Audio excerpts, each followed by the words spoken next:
அதில் 5:30 மணி இல்லை 6:30 மணி அப்படியான ஒரு வித்தியாசம் இருக்குது. பட் அவங்களுடைய உணவு முறை. இன்னொரு விஷயம் என்னென்னா, அங்கே வெயில் வந்து நீண்ட நேரம் இருக்குது. நமக்கு 8 மணி நேரம் தான் இங்கே வெயில் இருக்குது. அங்கே பார்த்தீங்கன்னா 12 மணி நேரம், 13 மணி நேரம், 14 மணி நேரம் கூட வெயில் பார்க்கக்கூடிய ஒரு வாய்ப்பு இருக்குது. கொஞ்சம் வித்தியாசமான ஒரு சூழல் தான். இருந்தாலும் சொர்க்கமே என்றாலும் அது நம்மூரை போல வருமான ஒரு சினிமாவில் பாட்டு பாடின மாதிரி நம்ம ஊர் கலாச்சாரம், நம்ம ஊர் ஸ்ட்ரக்சர்ன்றது ரொம்ப இது வந்து பழகி போன ஒரு நிலை. அங்கே போனோம்னா இந்த பழக்கங்கள் மாறுவதற்கு கொஞ்சம் டைம் எடுக்கும். பட் அந்த நாட்டினுடைய சூழல், அந்த நாட்டினுடைய மக்கள் தொகை, அந்த நாட்டினுடைய சூழ்நிலைக்கேற்ப அவங்க அது அந்த மாதிரி செயல்பட முடியுது. ஆனால் அவங்களே நம்ம நாட்டுக்கு வந்து அந்த மாதிரி இருக்க முடியுமான்னு எனக்கு தெரியல. ஏன்னா அது அங்கே இருக்கக்கூடிய நிலைக்கான அது கலாச்சாரம் அப்படி இருக்குது, அவ்வளோதானே தவிர மற்றபடி எனக்கு ஒன்றும் நம்ம அங்கேயே இருந்துடணுன்ற எண்ணம் இல்லை.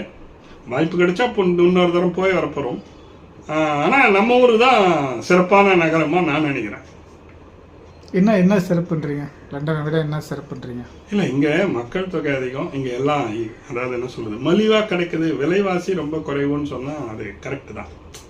ஏன்னா அங்கே இருக்கிறதுல எல்லாமே விலை அதிகம், எல்லாமே காஸ்ட்லியான விஷயமா அங்கே நான் உணர்றேன். ஆனால் அங்கே இருக்கிற வருமானத்துக்கு அது சரியாக இருக்குதா என்னன்றது அங்கே இருக்கிறவங்கள கேட்டால் தான் தெரியும். ஏன்னா அங்கே அதாவது ஒருத்தரை விசாரித்தேன் நான். ஒரு பையன் கடையில் வேலை செய்கிறான். அவங்களுக்கெல்லாம் வந்து என்னது ரிட்டையர்மெண்ட் ஏஜே இல்லை.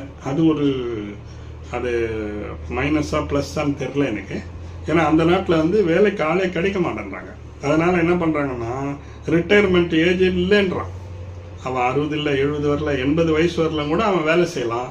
எனக்கு வேலை வேணும்னா விட்டுட்டு போயிடலாம். அதே போல் 70 வயதுக்கு மேற்பட்டவர்களுக்கு ரயிலில் ஃப்ரீயாக கொடுக்குறாங்க, பஸ்ஸில் ஃப்ரீயாக கொடுக்குறாங்க, அந்த கார்டு வந்து ஃப்ரீயாக கொடுத்துட்றாங்க.